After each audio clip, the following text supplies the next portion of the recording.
The CIA are trying to kill Clark Kent and make it look like an accident. They don't know he's Superman, he's just a really good journalist and is getting too close to some things the government wants to keep secret. Story 1. After months of encrypted email exchange, careful assurances, and a few false starts, Clark had finally met the source in a greasy back-alley Chinese joint and was now riding the train back uptown. He had hours of recordings to review. Incredibly, the man had been willing to go on record exposing the CIA's black program on behavior modification, a combination of low-dose psychoactive drugs administered secretly in a target's food, modulated subliminal messaging through infiltrated social media, internet, and communication channels, and repeated near-field microwave irradiation of the brain to induce states of mania and suggestibility. The most damning testimony was that the program had been running a test phase on American citizens for the last 2 years, some of them highly placed business and social personalities like Elon and Ye, and was now entering the Phase 3 trial targeting mid-level U.S. political representatives. All his travels, all the tragedies he had prevented with his godlike powers, the depravity of humanity he had witnessed again and again as Superman, but it was this program, which he had patiently and painstakingly uncovered as investigative journalist Clark Kent, which horrified him beyond words. His mind wandered darkly as the rhythmic sounds of the train carried him home. He almost didn't notice the tiny pinprick of a needle trying and failing to enter his upper thigh. By the time he looked up in surprise, his neighbor had stood, discreetly dropped something on the floor, and was making his way to the just-opened exit at 42nd Street. Clark gave no response, but he let his senses follow the man as he left the train and walked down the platform and into a narrow stairwell, losing himself in the crowd. A quick look showed the man carried a wallet whose ID read Michael Johnson, no cell phone, strange, but he had a small radio in his pocket connected to a collar mic, and a concealed gun holstered on his right hip. As the train started to pull away, Clark heard the man talk into his mic, negative contact, equipment failure. Return site Bravo. Clark stood and started making his way toward the back of the train, gently but insistently shoving his way through the packed cars. His mind was racing. His heart would beat too, if it could. He came to the back of the train, miraculously empty, and with a silent apology he removed his glasses, looked up, and let the unquenchable energies boiling within him briefly escape out through his eyes, where they instantly vaporized a section of the train's ceiling. He had flown up and out before the whistling sound of the hole reached the nearest passenger. He took a short ballistic arc back downtown, topping out at 3,000 feet and descending meteorically over Chinatown. He scanned a 5-block radius around the restaurant, then 10, then 15, and that was when he saw the contact.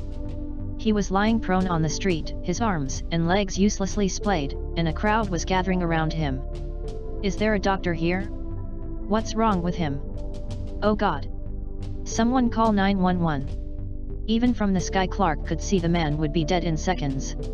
He landed softly in the middle of the crowd, they immediately withdrew to give him space, knelt and draped his cape over the dying man's torso. He saw a telltale pinprick in the man's upper thigh. He saw the man's heart spasming with each beat, laboring with each pulse of precious lifeblood, fading. He died. Clark closed his eyes and allowed himself one deep breath, one silent moment. He felt the roar of the energies inside him, the stored sunlight pleading for a purpose, roiling, insisting. He gathered his cape and stood and turned to a woman in the crowd and said, "Please call an ambulance. This man is dead, but he deserves to be seen by a doctor." As the woman took out her phone she asked, "What about you? What are you going to do?" He looked at her, a middle-aged woman, worn down by the world but not broken, accustomed to loss, saddened by what she'd just seen but not shocked. Well acquainted with tragedy. Truth, he almost replied. And justice. But he made no response and instead ascended slowly and gently into the air so as not to disturb the cooling corpse, accelerating as he rose, breaking the sound barrier before he'd cleared the 10th story of the nearby buildings, and flew a line as straight and true as a ray of light toward the 42nd Street train station. Story 2. The director will see you now. Nodding to the receptionist, Agents Clinton and Bush rose from their seats and entered the top-floor corner office for the director of the Central Intelligence Agency. Beads of sweat rolled down their spine as they made their way into the drab yet ornately decorated room. Stood at the end was the director. Staring out the window, his gray hair and broad shoulders imposed a long shadow over the desk.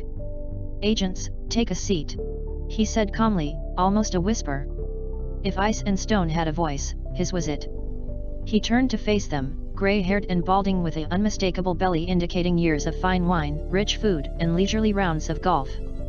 Status report.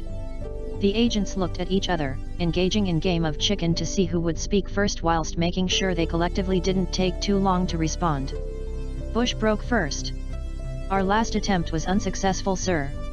Another stroke of unforeseen bad luck. Agents Clinton and Bush had been having a lot of bad luck lately. 6 months they had been trying to assassinate Clark Kent, a prominent journalist at the Daily Planet. 6 attempts in 6 months, each failing more incredulously than the last. The first attempt was simple. A lethal yet untraceable dose of ricin slipped into Kent's coffee. They watched via video feed as Kent lifted the cup, a big goofy smile on his face. He lifted it to his mouth to drink, taking a big deep inhale to savor the scent. He then appeared to get distracted by something on his screen, placing the cup down awkwardly and spilling it in the process. The second attempt they tried the same again. This time Kent announced to the intern that he was taking a break from coffee, his Boy Scout grin disarming as he waved a water flask apologetically. Kent's inauspicious switch to a healthier lifestyle is bad luck, agents. This is beginning to feel like incompetence, he said, now turning around and fixing them both with the cold, dead-eyed stare prerequisite for a CIA director. Bush and Clinton shifted nervously in their chair. After the ricin they moved the operation to Kent's home for their third attempt. They fixed miniature bombs to his car brakes. Detonated remotely and leaving no trace, they were a favorite of the agency. Again they watched in disbelief as Kent climbed inside his car, and then a couple minutes later got out. Bush smashed his mug against the wall in frustration whilst Clinton stared in silence as they watched Kent hold his hand out to the warm sun, go inside the house, and return wearing walking shoes. He had taken public transport ever since. But sir, Bush interjected, there was no way we could have predicted the mugging failure. Attempt number 4 involved a mugger, hired anonymously, to rob and kill Kent down an alleyway. Again, the sounds of broken stationery could be heard after the agents watched Kent slowly back away with his hands up. The mugger slowly walked towards him, before suddenly slipping up on patch of, seemingly nothing at all, cracking his head on the ground knocking himself unconscious. Prior planning prevents piss-poor performance, Agent Bush. You should have prepared and hired a second mugger. Agent Clinton let out a snort, realizing too late his mistake. The director slammed his fist down hard on the table, making even the seasoned agents collectively and figuratively shit themselves. I don't see what you find so funny, Agent Clinton. Last time I checked you seemed to have no problem handling a simple Bosch job. A Bosch job was the borrowed colloquial term for a push and run, from the UK bish bash Bosch job done. By attempt number 5 the agents were getting desperate. Keen to finish the job, Agent Clinton studied Kent's subway route, finding a perfect time and location to subtly push him off the platform just before an arriving train. Making his approach, he made one last check to see if the coast was clear. Not that it mattered, his covered issue shimmer camo suit rendered him invisible. As the train arrived, he pushed. Only, to his surprise, Kent pivoted at the last second, patting his pockets as if he had forgotten something. Clinton's momentum meant he would have been the one kissing the train had Kent not caught him. Kent grabbing his arm had short-circuited the suit, revealing nothing but the plain suit underneath. Gee, almost didn't see you there. You okay, sir? Watching the man he had just tried to murder all flustered, fussing over him and patting the non-existent dirt off whilst asking repeatedly if he was alright, it was a feeling he would never forget. The director went to his drinks cabinet, poured himself a glass of something strong and then took his seat. Now, what happened with this latest cock-up? I've read the report, I want to hear it from you. Their latest attempt had upped the ante with no result. Desperate, the agents anonymously hired Intergang, the nationwide organized crime syndicate.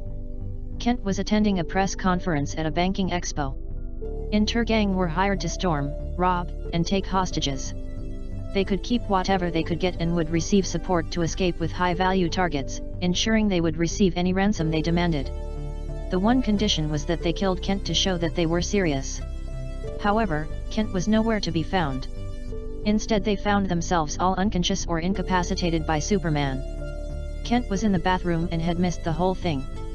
Sir, may I ask? Is it necessary to remove Kent from the equation? We could simply hack his computer and delete all his research into our ties with the upcoming UK election coup. A vein visibly popped in the director's forehead. Agents, in the event that the Democratic Socialist Party comes to power in the UK, do you know why we are staging a coup? It's the same reason why Kent has to die. The agents had no answer. If that commie bastard becomes leader, it won't just start with Scandinavian-style centrist policies. No. It's a slippery slope. You give the left an inch, they'll take a mile. First you allow higher taxes and better public services. Then they nationalize transport, utilities, energy. And then before you can say Karl Marx, the corporate class are behind bars or in exile, assets seized and hippie cooperatives running the whole goddamn show. The press outlets are worker-owned and not the controlled opposition running the narratives that we want, not to mention what they'll do to the British military-industrial complex. Suddenly we've lost our special relationship to America's best simp state in Europe. That, agents, is why Clark Kent must die and why we at the CIA need to make sure those limey red fucks never win an election. It's not just about power, it's about principle, and sending a message. Thank you, director, that's all I needed to hear. Glass shattered as the director's tumbler hit the floor. The agents turned around. Floating in the air a foot above the ground was him. Superman. Their eyes caught the tail end of their covered issue shimmer camo flickering off, revealing the crossed arms of the nation's most infamous superhero. You have some fantastic gadgetry here, gentlemen, I'll give you that. This CIA invisibility tech you have here is incredible. He glanced at Agent Clinton, along with the recording devices I placed in your pockets and the cameras dotted around the room. A pile of papers whooshed into the air as a blue-red blur collected the incriminating evidence. You should really be careful when trying to murder one of the world's finest investigative journalists, especially one that has me in his contact list. You've just made yourself an enemy of the American state, you alien scum. The director screamed. What happened to truth, justice, and the American way? Superman smiled before melting the glass behind the director. He turned to see the Man of Steel now floating in the air outside above him. Who said CIA coups and assassinations were the American way? Think we better let the press and the American people decide that, don't you? And before the director could reply, he was gone, leaving nothing but a red-blue blur. Story 3. The hit was simple. A journalist by the name of Clark Kent. Hired by some dirty cops to do some dirty work. A couple days of planning and the trap was set. Clark had a knack for getting himself into trouble from what I gathered, so the plan would kill two birds with one stone. 1. Take out Clark Kent. 2. Plant evidence leading cops to a rather nasty smuggling operation here in the city. I left out the fact I had taken a job for them a few months back, less pay but a nice safe house in case things went topsy-turvy. There was construction in a building across the way, a front for some old mafioso pals back in the day. Having remembered the service elevator in the back, I grabbed my bag and my suitcase and shipped off. Got to the site and field assembled all reliable, distance 100 meters, breeze. I licked my finger and stick in the air, none. I looked through scope and through the window, favorite lunch spot with a window view, 4th time this week. Humans are creatures of habit. I load around into the bolt chamber with a resounding clang, best sound in the world in my opinion. I steady my breathing, account for bullet drop on the scope, and, just to be safe, I decided against the silencer on the rifle due to wanting them to find the evidence, but I upholster my 9mm and silence it instead, in case things go that south. I breathe out one long breath, and squeeze the trigger. Ping. What? The bullet went through and landed on target, I'm sure of it. He fell down from his seat at the bench and then promptly got back up. That hit, I'm positive. He looks at his co-workers, and assures them of his safety and then looks out the window. Right at me. Yet it's time to go. I begin packing up, leaving the evidence as I make my escape, fold up the rifle back into its suitcase and back out. The 9mm in my back pocket ready to be drawn at a high. Forgetting something? I spin around with the gun in my hand and fire at the voice. Ping. Superman. Goddamn Superman. That smug smile on his face is the last thing I see before waking up in the police department. Hey, thanks for watching. If you want to see more, YouTube thinks you might like these videos.